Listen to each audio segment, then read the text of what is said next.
Hey guys, welcome back to delicious corner by Devi's. ഞാനിന്ന് വന്നിരിക്കുന്ന എല്ലാവരുടെയും ഫേവറേറ്റായ മന്തി റെസിപ്പി ആയിട്ടാണ്. വളരെ കുറഞ്ഞ സമയം കൊണ്ട് ഒരു സിമ്പിൾ ആൻഡ് ടേസ്റ്റി ആയിട്ട് ബീഫ് മന്തി എങ്ങനെ തയ്യാറാക്കി എടുക്കാമെന്ന് നമുക്കൊന്ന് നോക്കിയാലോ. അപ്പോൾ ഇതിൻ്റെ ഇൻഗ്രീഡിയൻസ് ഒന്ന് നോക്കാം.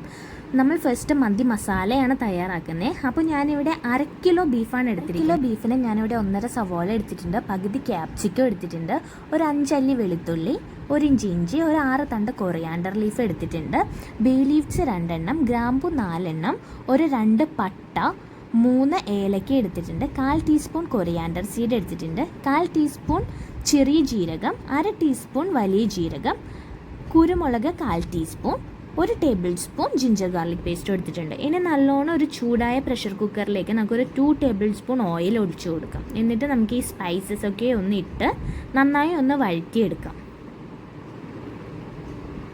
ഇത് നന്നായി ഒന്ന് ചൂടായി വരുമ്പോഴേക്കും നമുക്ക് ചെറുതായിട്ട് അരിഞ്ഞു വെച്ച സവോള ഇതിലേക്കൊന്ന് ചേർത്ത് കൊടുക്കാം.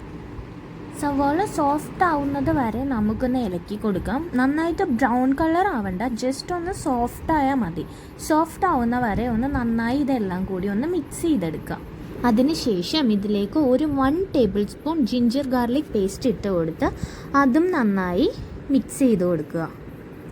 അതും ഒന്ന് നന്നായി ഒന്ന് വാടി വന്നതിന് ശേഷം ഈ ചെറുതായി അരഞ്ഞു വെച്ചിരിക്കുന്ന ക്യാപ്സിക്കവും കൂടി അതിലേക്ക് ഇട്ട് നന്നായി ഒന്ന് ഇളക്കി കൊടുക്കുക. 2 മിനിറ്റ് വരെ നന്നായി ഇളക്കി യോജിപ്പിക്കുക. അതിനുശേഷം ചിക്കൻ സ്റ്റോക്കിൻ്റെ 2 ക്യൂബ് ഞാൻ ഇട്ട് കൊടുക്കുന്നുണ്ട്. നിങ്ങളുടെ ബീഫിൻ്റെ ക്യൂബാണ് ഇരിക്കുന്നതെങ്കിൽ അതായിരിക്കും കേട്ടോ കൂടുതൽ നല്ലത്. എൻ്റെ കയ്യിലിപ്പോൾ ചിക്കൻ ക്യൂബ്സാണ് ഉള്ളത്, അപ്പോൾ അതുകൊണ്ടാണ് ഞാനിതിപ്പോൾ ഇട്ട് കൊടുക്കുന്നത്. നിങ്ങൾ ബീഫിൻ്റെ ക്യൂബ്സ് ഇട്ട് കൊടുത്താൽ ഇതിലും ടേസ്റ്റ് ആയിരിക്കും. ഇതും ടേസ്റ്റാണ്. ഇതിലേക്ക് ഒരു 1/2 ടേബിൾ സ്പൂൺ മുളക് പൊടിയും 1/2 ടേബിൾ സ്പൂൺ മന്തി മസാല പൊടിയും കൂടി ഇട്ട് പച്ചമണം മാറുന്നത് വരെ ഒന്ന് വഴറ്റി കൊടുക്കുക. ഇനി ഇതിലേക്ക് 1/2 ടീസ്പൂൺ ചെറുനാരങ്ങയുടെ നീരും 2 ടേബിൾ സ്പൂൺ കേടും കൂടി ഇട്ട് കൊടുക്കുക. എന്നിട്ട് ഇതെല്ലാം കൂടി നന്നായി ഒന്ന് മിക്സ് ചെയ്തെടുക്കുക. ഇതെല്ലാം നന്നായി ഇളക്കി യോജിപ്പിച്ചതിന് ശേഷം ആവശ്യത്തിന് ഉപ്പും കൂടി ഇട്ട് നന്നായി ഒന്ന് മിക്സ് ചെയ്തെടുക്കുക. നിങ്ങൾ പ്രത്യേകം ശ്രദ്ധിക്കണം, മാഗി ക്യൂബ്സ് ഇടുമ്പോൾ തന്നെ അതിനൊരു ഉപ്പ് ടേസ്റ്റ് വരും. അപ്പോൾ ടേസ്റ്റ് ചെയ്ത് നോക്കിയിട്ട് ആവശ്യമുള്ള ഉപ്പ് മാത്രം ഇതിലേക്ക് ആഡ് ചെയ്യുക, അല്ലെങ്കിൽ ഉപ്പ് കൂടാൻ ചാൻസ് ഉണ്ട്. നന്നായി യോജിപ്പിച്ചതിന് ശേഷം ഒരു പിടി മല്ലിയില കൂടി ഇട്ട് കൊടുക്കുക. അതിനുശേഷം കഴുകി വൃത്തിയാക്കി വെച്ചിരിക്കുന്ന ബീഫ് കൂടി ഇതിലേക്ക് ആഡ് ചെയ്ത് കൊടുക്കുക. മസാലയൊക്കെ ബീഫിലേക്ക് പിടിക്കത്തക്ക രീതിയിൽ ഇതെല്ലാം കൂടി ഇളക്കി ഒന്ന് യോജിപ്പിച്ച് കൊടുക്കാം. അതിനുശേഷം ബീഫ് വേവിക്കാനായിട്ട് മാറ്റി വയ്ക്കാം. അപ്പോൾ ഈ സമയം കൊണ്ട് നമുക്കിനി റൈസിനുള്ള പണി നോക്കാം. ഞാനിവിടെ 1/2 കിലോ ഇന്ത്യ ഗേറ്റിൻ്റെ റൈസാണ് എടുത്തിരിക്കുന്നത്. അപ്പോൾ ഇതിലേക്ക് 2 ബേ ലീവ്സ്, 2 മാഗി ക്യൂബ്, ഒരു ഡ്രൈ ലെമൺ, 4 ഏലക്ക, 2 പട്ട, 4 ഗ്രാമ്പു, ഒരു 1/4 ടീസ്പൂൺ കുരുമുളക്, ഇത്ര എടുത്തിട്ടുണ്ട്. ഇനി ഒരു പാനിലേക്ക് 2 ടേബിൾ സ്പൂൺ എണ്ണ ഒഴിച്ചതിന് ശേഷം ഇതെല്ലാം കൂടി ഇട്ട് ഒന്ന് ചൂടാക്കി എടുക്കാം. 1 മിനിറ്റ് എണ്ണയിലിട്ട് ഇതുപോലെ ഒന്ന് ചൂടാക്കി എടുക്കാം. അതിനുശേഷം ഇതിലേക്ക് നമ്മൾക്ക് അരി വേവാൻ ആവശ്യമായിട്ടുള്ള വെള്ളം ഒഴിച്ചു കൊടുക്കാം. 1 ഗ്ലാസ് അരിക്ക് 1.5 ഗ്ലാസ് വെള്ളം എന്ന രീതിയിലാണ് വെള്ളം എടുക്കേണ്ടത്.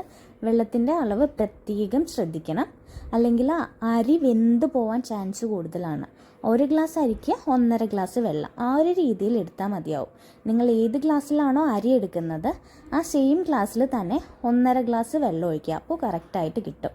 ഇനി വെള്ളം നന്നായി തിളച്ച് വന്നതിന് ശേഷം ഇതിലേക്ക് മാഗി ക്യൂബ്സും ഡ്രൈ ലെമണും ഇട്ട് കൊടുക്കാം. ഇനി ഈ ക്യൂബ്സ് വെള്ളത്തിലേക്ക് നന്നായി അലിഞ്ഞ് ചേരാൻ തുടങ്ങുമ്പോഴേക്കും ഇതിലേക്ക് ഒരു 1 ടേബിൾ സ്പൂൺ മസാലയും കൂടി ആഡ് ചെയ്ത് കൊടുക്കാം. ആവശ്യത്തിന് ഉപ്പും കൂടി ചേർത്ത് നന്നായി ഒന്ന് യോജിപ്പിച്ച് കൊടുക്കാം. അതിനുശേഷം ഇതിലേക്ക് അരി ആഡ് ചെയ്ത് കൊടുക്കാം. അരി നന്നായി തിളച്ച് വന്നതിന് ശേഷം 10 മിനിറ്റ് ലോ ഫ്ലെയിമിലിട്ട് മൂടി വെച്ച് കുക്ക് ചെയ്തെടുക്കാം. ഈ സമയം കൊണ്ട് നമുക്ക് ബീഫിൻ്റെ ബാലൻസ് പണിയിലേക്ക് പോവാം. അങ്ങനെ ബീഫൊക്കെ ഇവിടെ നല്ല വെന്ത് സെറ്റായിട്ട് വന്നിട്ടുണ്ട്. ഇനി ഈ വെന്ത ബീഫ് നമുക്കൊന്ന് ഷാലോ ഫ്രൈ ചെയ്തെടുക്കാം. ഇങ്ങനെ ചെയ്തെടുക്കുമ്പോൾ മന്തിക്കൊരു പ്രത്യേക ടേസ്റ്റ് കിട്ടും.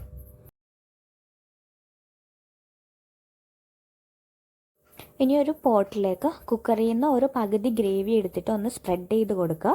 അതിൻ്റെ മുകളിലേക്ക് കുറച്ച് റൈസ് ഇട്ട് കൊടുക്കുക. ഞാൻ അങ്ങനെ ഒരു 3 ലെയർ ആക്കുന്നുണ്ട്.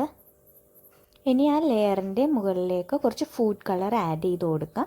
ഇത് ഓപ്ഷണലാണ്, നിങ്ങൾക്ക് ഇഷ്ടമുണ്ടെങ്കിൽ മാത്രം ഈ സ്റ്റെപ്പ് ചെയ്താൽ മതി. ഞാനിവിടെ കുറച്ച് റെഡ് കളറും യെല്ലോ കളറും കൂടി ആഡ് ചെയ്ത് കൊടുക്കുന്നുണ്ട്.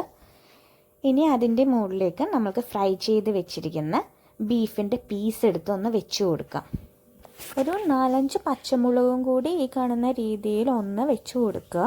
ഇനി അതിന് ശേഷം ഇതിൻ്റെ നടുവിലെ പോർഷനിൽ ചാർക്കോൾ യൂസ് ചെയ്ത് നമുക്കൊന്ന് സ്മോക്ക് ചെയ്തെടുക്കാം. ഒരു 10 മിനിറ്റ് ഇതൊന്ന് മൂടി വയ്ക്കുക. 10 മിനിറ്റിന് ശേഷം ഇതൊരു സെർവിങ് പ്ലേറ്റിലേക്ക് മാറ്റാം. ഇത് വളരെ ടേസ്റ്റി ആയിട്ടുള്ള ബീഫ് മന്തിയുടെ റെസിപ്പിയാണ്. എല്ലാവരും ട്രൈ ചെയ്ത് നോക്കുക. നെക്സ്റ്റ് ഒരു ഡെലീഷ്യസ് റെസിപ്പി ആയിട്ട് ഡെലീഷ്യസ് കോർണർ ബൈ ദേവീസിൽ നമുക്ക് വീണ്ടും കാണാം. Bye guys.